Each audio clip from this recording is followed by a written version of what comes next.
Hey, what's up, guys? According to Dalio, we came to the latest stages of this market expansion. In this video, we will take a look at the most recent Dalio interview where he continues to predict the down cycle. Then he will explain what can you do as an investor to protect yourself from what is about to come. As we already know that economy isn't doing so well, growth domestic product is down significantly, specifically if we will see a massive drop in the second quarter. If we will see something like minus 50% drop in GDP, I think market will react negatively and we might see more downside just based on the second quarter results.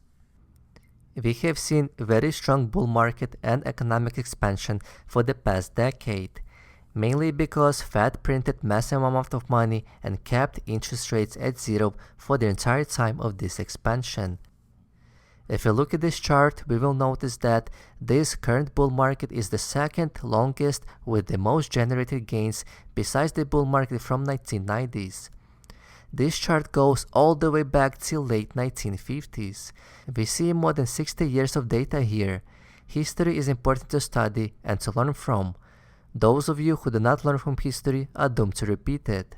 For the past 60 years, an average bull market lasted for about 6 years, sometimes longer, sometimes shorter, and this current bull market is definitely well overdue. The expansion is coming to the end. This is what Ray Dalio will explain later in this video. The average bear market lasted for about 1 year, in some cases shorter and some cases longer. So far, we have seen market dropped for only 4 weeks, while the economy is down for 2 consecutive quarters. As Ray Dalio said recently, the stock market could be on the verge of the lost decade for investors, as globalization has already peaked. Bridgewater is the largest hedge fund in the world, said that through the years long trend as a strong corporate earnings could see multi-year reversal, and the pin that started the reversal cycle is this illness. Let's take a look at this recent video where Ray Dalio explains where we stand in this economy and what we should expect next. I experienced through my lifetime surprises about things that never happened in my lifetime before, but happened many times in history before. And the three forces that we're talking about, which is there is a long-term debt cycle, which we'll get into, the large wealth and political gaps that go with it, and the rise of a great power to challenge existing great power, happened in the 1930 to 45 period and happened many times before, and are the big drivers, not just of the economic environment, but of the whole environment. So let me start with the debt cycle. There are, in 1945, we began a new world order. 1944, we created a new monetary system, the Bretton Woods monetary system. And then we created that new world order. And that created a bull markets in stocks and an American world order for the most part. There's a cycle that we're used to, in which whenever you have an economic downturn, the central bank hits the gas and can create debt expansion, and that produces an increase in demand. And that happens in 3 phases at the cycle. Normally, it's interest rates. You lower interest rates and the economy turns up. But when you hit 0 interest rates, which happened in 1932, debt crisis, 1932, we hit 0 interest rates. Then you go to the second type of monetary policy, in which central banks print money and buy financial assets to add liquidity. And those purchases, those sellers of bonds who get the cash, go out and they buy other financial assets, and we have the process going through. And that's the second type of monetary policy.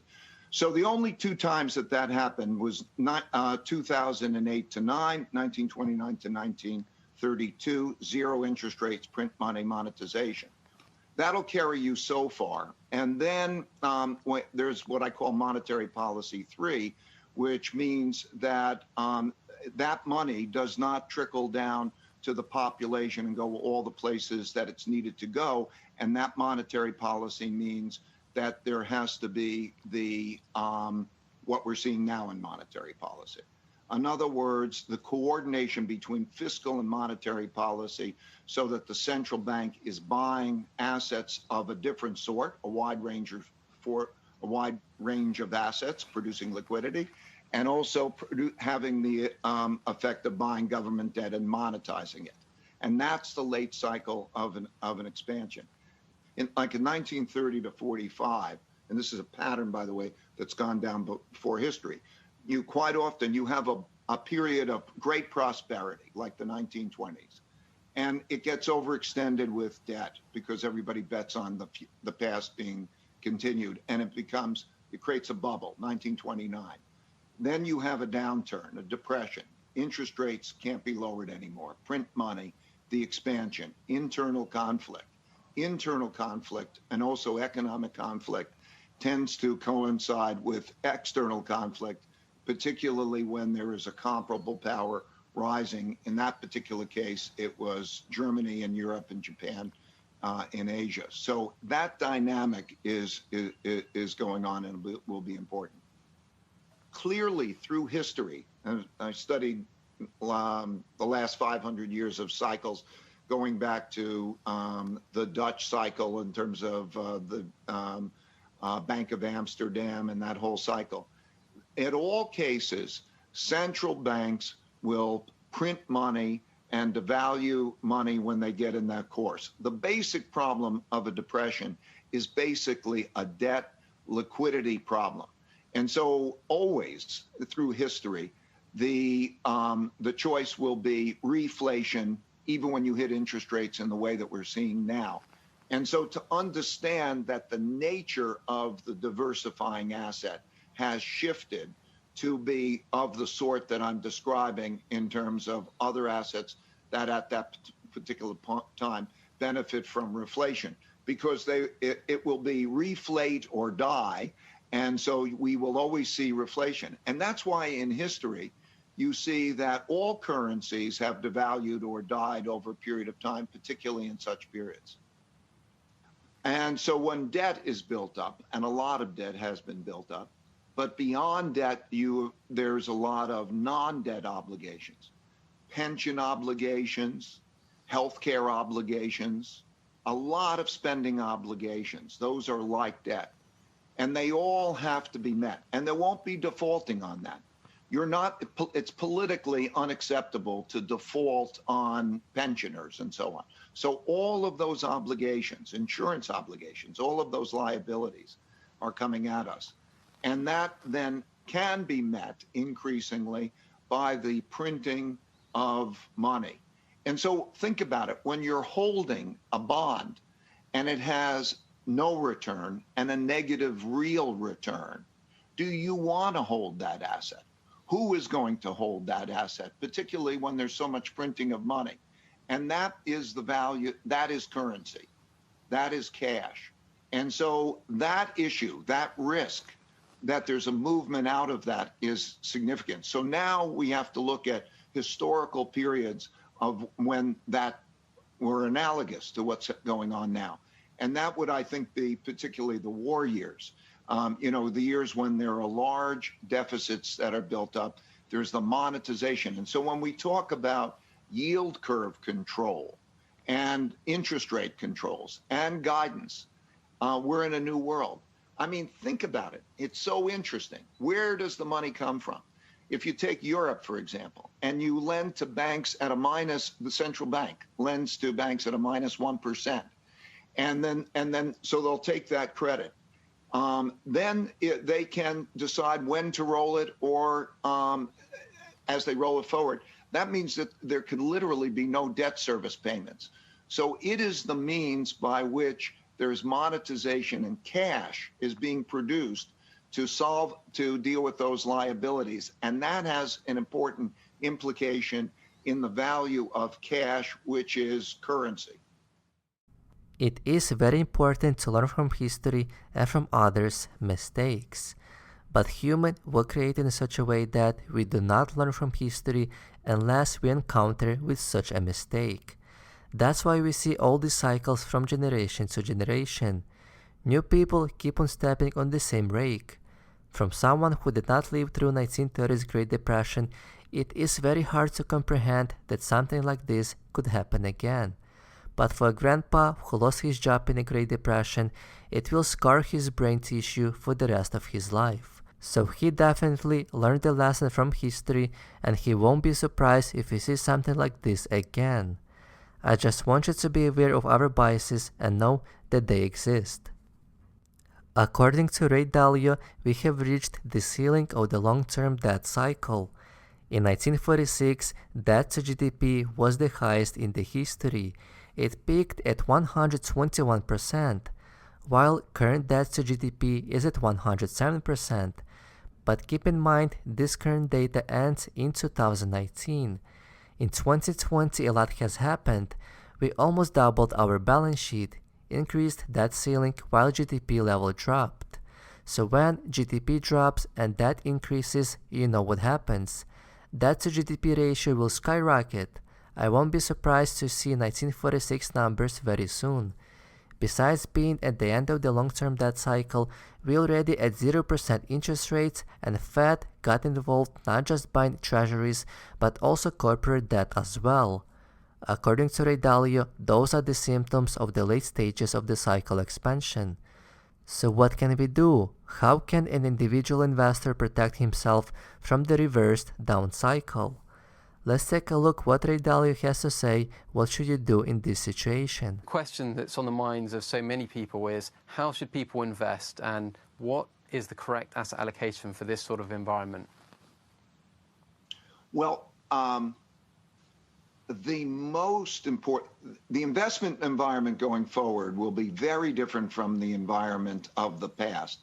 I mean, think about it as a zero and very low returning asset environment, because the liquidity that's in the market is driving the excess returns of all markets down to be low in relationship to the very low cash rate. So negative real returns, not good for cash and so on. The most important thing is to know how to diversify well. And what I mean by that is to go beyond just the traditional 60-40 stock bond mix, or even the same countries, and to broaden that diversification. To include in that portfolio assets that might seem unusual, to include some gold, to include inflation index bonds, to think about the currency exposure, to think about safety as different. Most people think that cash is safe. Cash is the least safe investment. It just doesn't have the same volatility to it, but it has, because they're producing so much cash, it has a negative real return. It's a tax that maybe 2% a year you lose money in terms of cash. So you have to think about risk differently, and you have to diversify best. That's the most important thing, to have a well-diversified portfolio. The uncertainties that we have today are so great in terms of all the things I mentioned, the tax policies, the geopolitical. Certainly we must experience it with, will the next wave come back, and how will it be there? Diversification can be achieved without reducing your expected returns because of the way that asset classes are priced. And then if you're going to take tactical bets from those, then those tactical bets, alpha on top of that strategic, well-diversified portfolio, should have highly diversified bets deviated. Liquidity is going to be more important than before because things change in unexpected ways. Look at how, in many of the cases, the businesses that one would have thought was a good business, and let's say you're in private equity, and that you're with that company. And so the restructuring, the ability to rebalance and diversify, and to be cautious about making a highly diversified set of bets is, I think, the future. But thinking even of asset classes, thinking about the value of money. We look at asset classes and we say, oh, do I want my money to be in stocks, and which stocks? But we don't think about stocks, bonds. We think about those traditional asset classes, but we don't think about the value of money and what's going to happen in terms of the printing of that value of the money and how to diversify it well. So I think those are the things that have to be paid attention to, in much as they were important things in years prior to 1945. Ray Dalio said the investment environment going forward will be much different than the past. This is true when earnings are down and the price of an underlying instrument is pumped up by the Fed, the yield or the rate of return is highly diminished. According to Ray Dalio, the key to protect yourself in such an environment is diversification. Most specifically is to have some unusual assets in your portfolio that many investors would shy away from, such as gold and inflationary index bonds. I would also add some Bitcoin. It definitely further will allow you to diversify your portfolio. Interestingly, what Ray Dalio had to say that cash is no bueno. We already know that cash is trash over a long period of time, but in deflationary environment, he who has cash is king, such as Warren Buffett. Warren Buffett holds like 30% of cash on his balance sheet. Cash would further allow you to capitalize on opportunities once they come by. I would definitely recommend having some cash in your portfolio as well. Let me know what do you guys think about this recent Ray Dalio interview. Do you think there is more downturn in this market? Leave your thoughts in the comment section below, hit that like button and subscribe if you haven't.